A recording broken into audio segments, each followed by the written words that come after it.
Registration लेने के लिए कौन कौन से डॉक्यूमेंट्स का रिक्वायर्ड होता है, ये प्रोप्राइटरशिप जीएसटी रजिस्ट्रेशन लेने के लिए या इंडिविजुअल जीएसटी रजिस्ट्रेशन लेने के लिए कौन कौन से डॉक्यूमेंट्स का रिक्वायर्ड होता है। चलिए तो स्टार्ट करते हैं। स्टार्ट करने से पहले अगर आपने मेरे चैनल को अभी तक सब्सक्राइब नहीं किया तो सब्सक्राइब करना ना भूलें। चलिए तो हम स्टार्ट करते हैं। सबसे पहले अगर हम प्रोप्राइटरशिप का जीएसटी रजिस्ट्रेशन ले रहे होते हैं तो आपको सबसे पहला चीज़ आपका पैन कार्ड पहला लग जाएगा। ठीक है, आपका पैन कार्ड के बिना आपका जीएसटी रजिस्ट्रेशन आप नहीं ले सकते हैं। ठीक है, तो आपका पैन कार्ड फर्स्ट हो गया। सेकेंड हो गया आपका आधार कार्ड। आधार कार्ड का एड्रेस उसमें लगता है और आधार नंबर भी लगता है, तो वो भी कंपलसरी है आपका। इसमें जितना भी डॉक्यूमेंट्स है ये सारा कंपलसरी है, ये सारा आपको लगेगा। उसके बाद एक फ़ोटो लग जाएगा आपका। उसके बाद एक मोबाइल नंबर लग जाएगा। उसके बाद एक ईमेल आईडी लग जाएगा जो कि आपका पर्सनल हो। मोबाइल नंबर और ईमेल आईडी पर्सनल देना है आपको। उसके बाद फ़ोटो, पर्सनल, आधार कार्ड, पैन कार्ड, ये 4 चीज़। उसके बाद आपका आ जाता है बिजनेस नेम, ट्रेड नेम या दुकान का नाम। जो आपका दुकान का नाम है, जो आपका बिजनेस नेम है, जो ट्रेड नेम है, तीनों एक ही चीज़ है। आपको वो भी लग जाएगा कि आपका बिजनेस नेम क्या है या ट्रेड नेम, या तो आप अपने नाम से भी रख सकते हैं। उसके बाद नेक्स्ट आता है जो कि मेन है, प्रिंसिपल प्लेस ऑफ बिजनेस।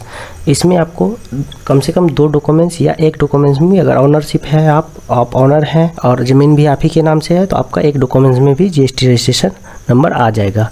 तो इसमें फर्स्ट है कि अगर ज़मीन आपका है और शॉप भी आप ही का है और उसी ज़मीन पे आपका शॉप है, वो ज़मीन आप ही का है, अगर ऐसा केस है तो आपको एक ज़मीन का रसीद से आपका हो जाएगा। प्रॉपर्टी टैक्स आप सिर्फ लगा दोगे जीएसटी में तो आपका जीएसटी नंबर आ जाएगा। अगर आपका रेंटेड है, आपका वो ज़मीन नहीं है, किसी और का है, आप रेंट पे लेके आपने दुकान खोल रखा है, तो आपको एक रेंट एग्रीमेंट लग जाएगा। ठीक है, एक रेंट एग्रीमेंट लग जाएगा। वो कम से कम 1000 या 500 का स्टाम्प में होना चाहिए। 1000 या 500 का स्टाम्प में होना चाहिए। अगर 1000 या 500 का स्टाम्प में 100 रुपया का स्टाम्प में कितना लोग बना के दे देते हैं, तो वो अब एक्सेप्ट नहीं करता है जीएसटी ऑफिसर। तो 1000 या 500 का होना चाहिए। उसमें नोटरी होना चाहिए। नोटरी अगर नहीं भी करवाओगे तो दिक्कत नहीं है, लेकिन 1000 या 500 का स्टाम्प में होना चाहिए। अगर 500 में आप करवाओगे तो उसमें नोटरी आपको ज़रूरी है। नोटरी के बिना आपका 500 में भी एक्सेप्ट नहीं करेगा। तो 1000 में करवा लोगे तो उसमें नोटरी कराने का ज़रूरत नहीं है। ये हो गया। अगर उसके बाद अगर रेंटेड है आपका तो ऑनर का प्रॉपर्टी टैक्स रिसिप्ट या होल्डिंग टैक्स रिसिप्ट या एक कोई ऑनरशिप डीड आपको ऑनर का देना होगा। उसके बाद रेंट एग्रीमेंट आपको लगाना होगा। ये 2 चीज़ रेंटेड केस में आपका लगेगा। ठीक है, तीसरा है कंसेंट का। अगर आपका कंसेंट का है बिजनेस, जैसे कि मम्मी पापा के नाम से ज़मीन है और आप बिज़नेस कर रहे हैं वहाँ पे, या कोई रिलेटिव के नाम से ज़मीन है और आप बिज़नेस वहाँ पे कर रहे हैं उस शॉप पे, ठीक है, तो उसमें आपको एक कंसेंट लेटर लगेगा। ठीक है, एक कंसेंट लेटर लगेगा आप में। उसमें या तो एनओसी भी बना के आप दे सकते हैं, कंसेंट भी दे सकते हैं। ठीक है, उसके बाद आपको एक ऑनर का प्रॉपर्टी टैक्स रिसिप्ट या होल्डिंग टैक्स रिसिप्ट या लीगल ऑनरशिप डीड लगेगा एक आपको। ठीक है, या इलेक्ट्रिसिटी लगेगा। ये 4 चीज़ में आप कोई भी दे सकते हैं, ऑनरशिप डीड या इलेक्ट्रिसिटी या प्रॉपर्टी टैक्स या होल्डिंग टैक्स।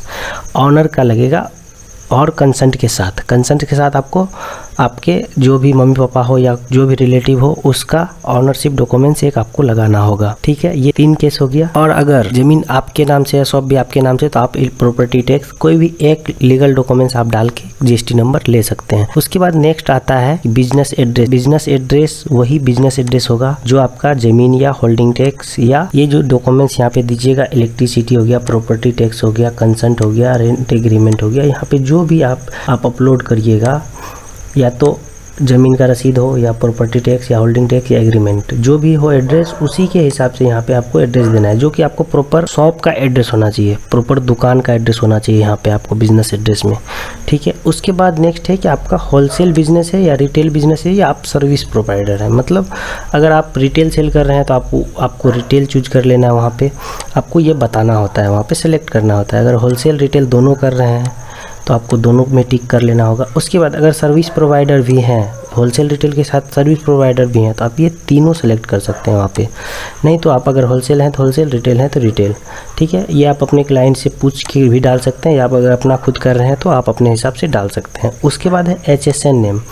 HSN क्या होता है? प्रोडक्ट नेम, जो आप सेल कर रहे हैं। अगर कपड़े का सेल कर रहे हैं तो कपड़े का HSN कोड आपको डालना होता है। गूगल से सर्च करके डाल लीजिएगा या गवर्नमेंट साइट पे आपको लिख लीजिएगा। जैसे ही आप HSN के नाम से जो आपका प्रोडक्ट रहेगा, प्रोडक्ट का नाम, उसके आगे HSN कोड लिख के ही गूगल पे सर्च करिएगा तो वो HSN कोड का लिस्ट सारा आ जाएगा वहाँ से आपको HSN कोड लेके वहाँ पे आपको GST नंबर वहाँ पे पुट कर देना है। उसके बाद है बैंक पासबुक या चेक कैंसिल चेक। ये आपका GST नंबर आने के बाद, GST नंबर जब आ जाएगा आपका यूजर ID पासवर्ड से आपने लॉगिन कर लोगे, उसके बाद आपका बैंक पासबुक का काम आएगा। बैंक पासबुक वहाँ पे आपको अपलोड करना होगा और अकाउंट नंबर के साथ। तो ये GST आने के बाद का डॉक्यूमेंट्स है, ये फिलहाल नहीं भी रहेगा तो चलेगा। GST आने के बाद आपको अकाउंट खुलवा के आप अपलोड कर देना। नेक्स्ट है आपका कंपोजिशन में रहना है या रेगुलर में रहना है। कंपोजिशन में है, कंपोजिशन में आपको ज़्यादा टेंशन नहीं है। जितना आपका सेल होगा उसका 1% टैक्स दे के आपको सीधा सीधी हिसाब किताब क्लियर कर लेना होता है, ठीक है। अगर रेस्टोरेंट बिजनेस है तो उसमें 5% लगता है। कंपोजिशन में 1% टैक्स देके हिसाब किताब क्लियर कर लिया जाता है। और रेगुलर में क्या है, रेगुलर में आपको सारा बिल प्रोवाइड करना होगा, सारा बिल का R1 3B वगैरह बहुत सारा रिटर्न जाता है तो वो रिटर्न डालना होगा। बहुत सारा प्रोसेस है, वो आगे वीडियो में हम समझा देंगे सारा चीज़। तो ये रेगुलर का है। कंपोजिशन में 1% में आपको जितना सेल होगा आपका, जितना बैंक ट्रांजैक्शन होगा उसके हिसाब से 1% टैक्स देके आपका हिसाब किताब क्लियर हो जाता है। एक्स्ट्रा डिटेल में आपका क्या क्या आ जाएगा, एक्स्ट्रा डिटेल में आ जाएगा अगर रेंट पे आप बिजनेस कर रहे हैं, रेंट एग्रीमेंट है आपका, तो आपको